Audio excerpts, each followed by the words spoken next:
This video is about common symptoms of PTSD. In fact, my symptoms. I encourage you to watch the video in its entirety if you have any interest in the issue of PTSD or you know anyone that might have issues related to PTSD. And encourage other people to click on this video as well. I'm not doing it for notoriety for myself. I'm doing this just to help people that perhaps might have PTSD or might know someone that has PTSD to be able to understand it a little better and be able to take steps to move forward. The first of the two that I'm talking about is rage.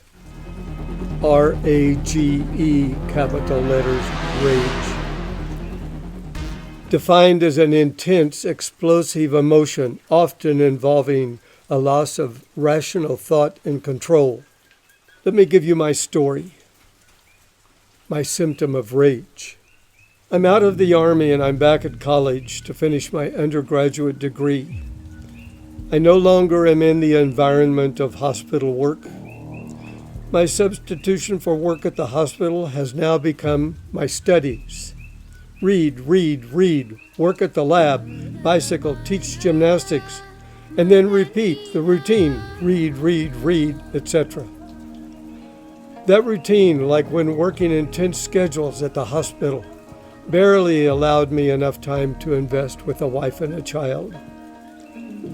After being back at school for just a few months, one evening, I have no idea what the trigger was.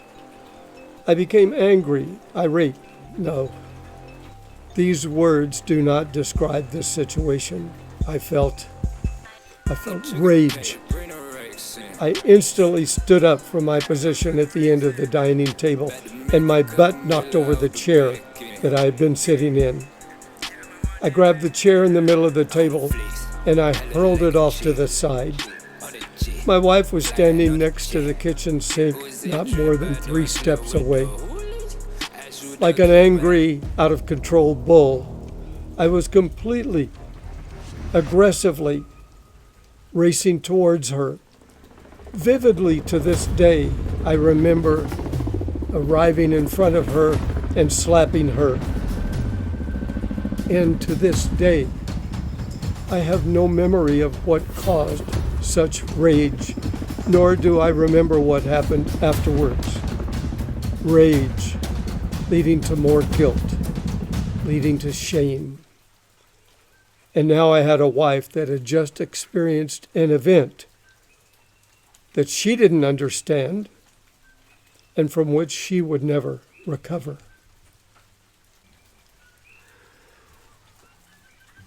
The last and most painful symptom that I really want to deal with in this video series is dealing with the issue of suicide. If you'll remember earlier, I was now estranged from my wife and my son that were now in Oklahoma, 558 miles away because I had sent them there.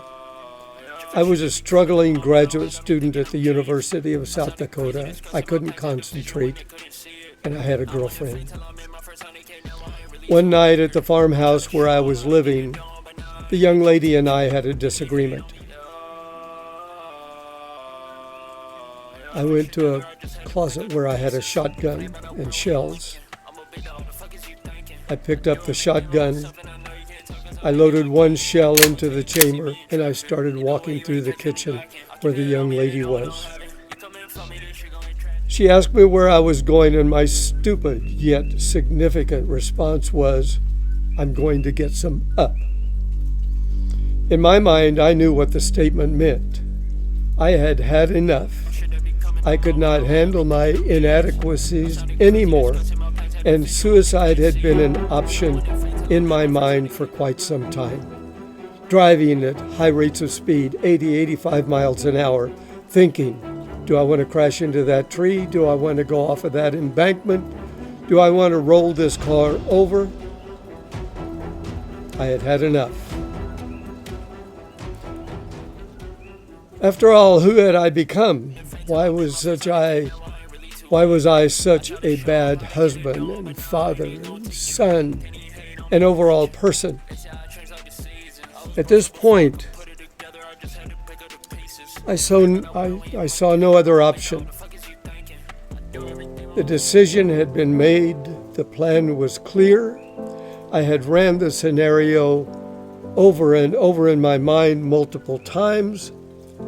I would walk to the small lake near the farmhouse, sit down, lean against the lone tree on the side of the lake bank, and with the barrel of the shotgun resting under my chin, I would put my big toe next to the trigger, pulling the trigger with my toe.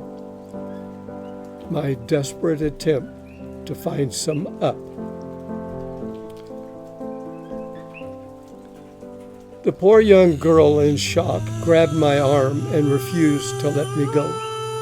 Inwardly, I knew that I had the strength to overcome her grasp on my arm and follow through with my mission. I was frustrated with my life.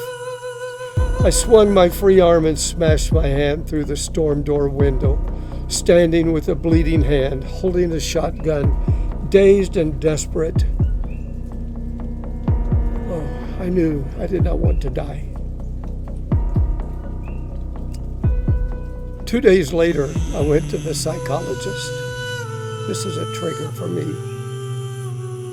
telling this story.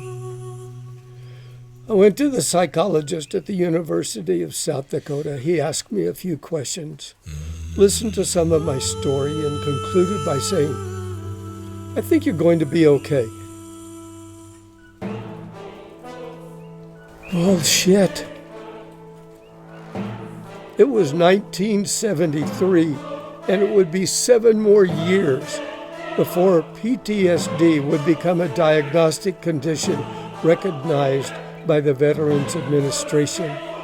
Meanwhile, 22 veterans a day were committing suicide. Thankfully, I was not one of the 24,000 Vietnam veterans that had committed suicide in the 3 years since I had been out of the military. And later will be part of my story of how I've been able to survive all of these 55 years. If you've watched and you know of anyone that could benefit from my video series, from my story, don't hesitate to refer them. They'll understand.